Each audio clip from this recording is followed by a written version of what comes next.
नमस्कार, मेरा बंगाल में आपका स्वागत है। मैं हूं रुद्र प्रसाद बैनर्जी। मेरा बंगाल में आज हम लोग देखेंगे कि राहुल गांधी यानी कि कांग्रेस का जो वो मुखिया जो ऐसे तो प्रेसिडेंट नहीं है, पार्टी प्रेसिडेंट, लेकिन वही सब कुछ है, क्योंकि राहुल गांधी या गांधी को छोड़कर, गांधी टाइटल को छोड़कर और किसी के पीछे कांग्रेस वालों नहीं भागता है। ये राहुल गांधी अब पश्चिम बंगाल में आए। आप लोगों को मालूम है कि ये भारत जोड़ो नया एक यात्रा निकाले हैं राहुल गांधी ने। अगले बार भी इसने भारत जोड़ो यात्रा निकाले थे। उसके बाद हम देखें कि 3 राज्यों कांग्रेस का चला गया। उसके बाद उसने फिर भारत जोड़ो नया यात्रा नाम दिए। उसके बाद फिर से चालू हो गया यात्रा करने के लिए, यानी यात्रा यानी पदयात्रा बंगला में। लेकिन ये यात्रा को अगर यात्रा बोले तो उसका मतलब हो जाता है कि ड्रामा यानी नाटक करना। फिलहाल ये कांग्रेस का नाटक ही है, और ये कांग्रेस का ये नाटक में हमेशा फायदा होता है भाजपा को। इसलिए शायद भाजपा वाले बोलते हैं कि ये हमारा स्टार कैंपेनर है, यानी कि वो चलते हैं तो कांग्रेस के लिए राहुल गांधी, लेकिन नाम होता है और फायदा होता है भाजपा का। क्योंकि हमेशा ये राहुल गांधी कभी ना कभी ऐसा कुछ हरकत करते हैं, उसके बाद फायदा मिलता है भाजपा को।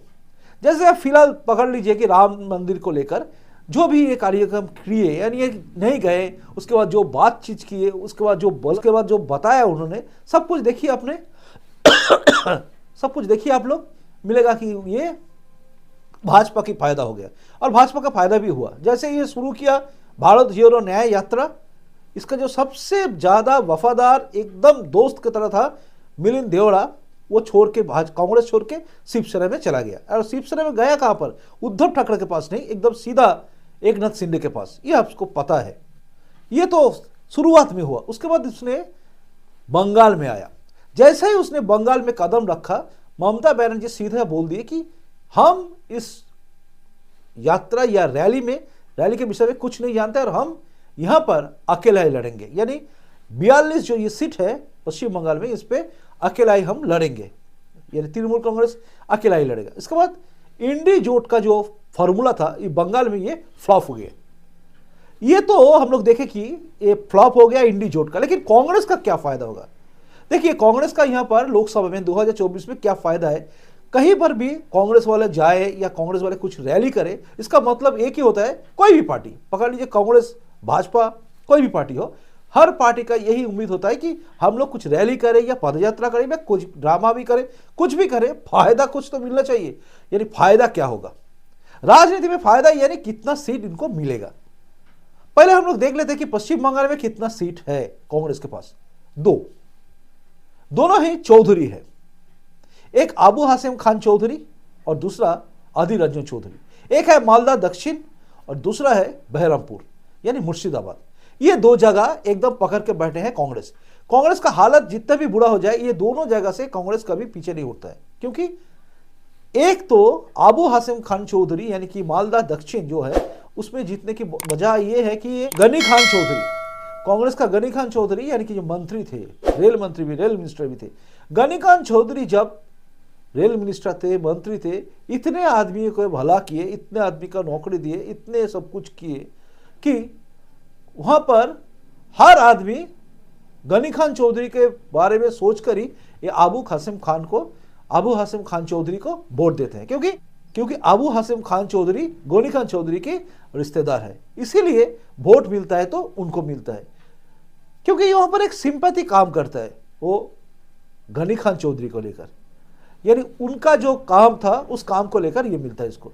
और दूसरा है बहरमपुर यानी मुर्शिदाबाद यानी बहरमपुर पर अधीर रंजन चौधरी को बुलाया जाता है छोड़दा। और ये इतने आदमी का भला काम किए हैं, ये काम भी किए हैं, सही में ये काम किए हैं, बहुत सारे आदमी का काम किए हैं।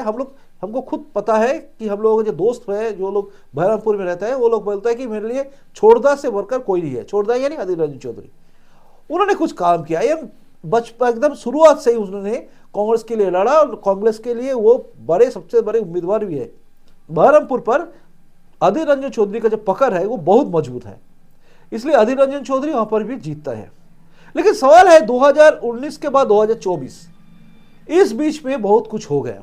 उसके बाद 2024 में जो सिनेरियो है, पॉलिटिकल सिनेरियो पूरा देश में, ये सिनेरियो थोड़ा चेंज हो गया। रामलाला के चलते पूरा देश में, हिंदुस्तान में हर आदमी का दिमाग में एक ही चीज है कि मोदी जी को लाना है, क्योंकि राम मंदिर बन गया। ये रामलाला का जो लहर है, ये जो भगवा लहर है, उसी में हिंदुस्तान का जो राजनीति महल है ना, राजनीति का जो वातावरण है, वो सब बदल के रख दिया। उस हालत में आप ये जो राहुल गांधी ने किया, यानी भारत जोड़ो न्याय यात्रा, इसमें कितना फायदा होगा? देखिए, बंगाल में और एक चीज है। बंगाल में क्या है? बंगाल में तृणमूल का भ्रष्टाचार। अब सबको पता है कि तृणमूल किस तरह से भ्रष्टाचार यहां पर किए हैं। मंत्री जेल में है, कोई नेता और मंत्री बेल में है, यानी जेल और बेल, और बाकी जो है बचे हुए हैं उसको ईडी कभी कॉल करेगा, कभी उसको पुकार के घुसा देगा। इसी के इंतजार में हम लोग हैं। यानी कि बंगाल में सिचुएशन ऐसे ही है। उसको लेकर, यानी तृणमूल कांग्रेस को लेकर गठबंधन बनाना, यही कांग्रेस के लिए सबसे बड़ा गलती था। लेकिन छोड़िए इस बात को, क्योंकि राहुल गांधी गलती नहीं करेगा तो कौन? आप करेंगे या मैं करूंगा? राहुल गांधी गलती करेगा और कांग्रेस गलती करेगा ही। और कांग्रेस गलती क्या किया? इसको तृणमूल कांग्रेस को गठबंधन में लिया। और उसके बाद ये भी देखिए कि ममता बनर्जी जैसे इंडी जोट में गए, उसके बाद उसने क्या किया? राहुल गांधी को सीधा, जैसे दूध मक्खन में से मक्खी को निकाल के फेंक देता है ना, उसी तरह उसको फेंक दिया बाहर। यानी तुम नहीं होगे बाबा प्रधानमंत्री। उसके प्रधानमंत्री की उम्मीदवार, प्रधानमंत्री होने का बात छोड़िए, उम्मीदवार तुम नहीं होगे। तो ये हो गया, मल्लिकार्जुन खड़गे को उसने खड़ा कर दिया। लेकिन इस राज्य में आकर राहुल गांधी को चाहिए था तृणमूल के बारे में कुछ बोलना, लेकिन उसने चुप्पी साधा, क्योंकि उसको लगा कि छोड़ो, ये तो मेरा गठबंधन में है। कांग्रेस लीडर अधीर रंजन चौधरी, जो ये प्रदेश कांग्रेस का अध्यक्ष भी है, उन्होंने लगातार ममता बनर्जी के विरुद्ध में बहुत सारे बात बोले। लेकिन यहाँ जो आए थे राहुल गांधी, उसने एक लफ्ज भी नहीं निकला मुंह से ममता बनर्जी के बारे में, यानी कि तृणमूल के बारे में, तृणमूल के भ्रष्टाचार के बारे में एक लफ्ज नहीं निकला उसने मुंह से।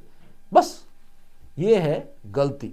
और इसी गलती के चलते बंगाल में जितने भी सारे लोग हैं, जो शायद सोच रहा था कि नहीं, मैं तृणमूल को नहीं दूंगा, लेकिन मैं भाजपा को भी नहीं दूंगा, मैं कांग्रेस को दूंगा, वो समझ गए कि ये जो है गठबंधन, ये गठबंधन फिलहाल ममता बनर्जी बोला हमने तोड़ दी, लेकिन ये सही में राहुल गांधी पकड़ के चल रहा है कि ममता बनर्जी मेरा साथ है। यानी कि राहुल गांधी को, यानी कांग्रेस को वोट देना, ममता बनर्जी को वोट देना, दोनों ही बराबर हो जाएगा। इसलिए बंगाल में राहुल गांधी का ये चुप हो जाना, यानी कि टीएमसी के बारे में कुछ नहीं बोलना, यही सबसे बड़ा गलती है। और इसी गलती का नतीजा भुगतेगा कांग्रेस। जो अगले चुनाव आएगा ना 2024 में, आप मेरा बात एकदम मिला लीजिए। अधीर रंजन चौधरी अगर जीत भी गए तो बहुत कम मार्जिन में। हालांकि सिचुएशन ऐसा है, अधीर रंजन चौधरी भी हार सकता है।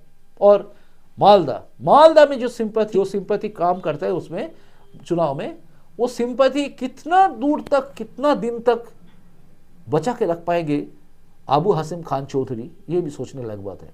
और वहां पर तृणमूल क्या करेगा और भाजपा कौन सा कैंडिडेट देगा, ये भी सोचने वाला बात है।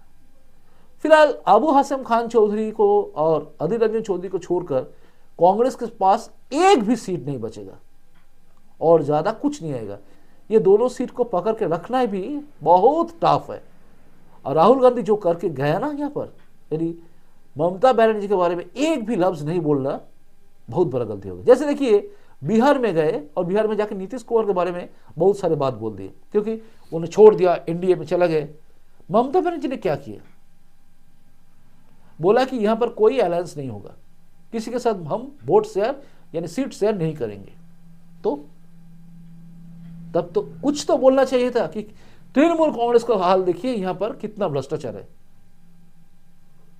राहुल गांधी सोच रहा है कि मेरा साथ तो जोट है, मैं तो गठबंधन में हूं, लेकिन ममता बनर्जी उसको ठेंगा दिखा दी। तो अगले चुनाव में भी, जो आने वाला चुनाव है, उसमें बंगाल के जनगण जितना भी आम आदमी, वो भी कांग्रेस को ठेंगा दिखाएगी। यही है हकीकत। आज के लिए इतना ही था।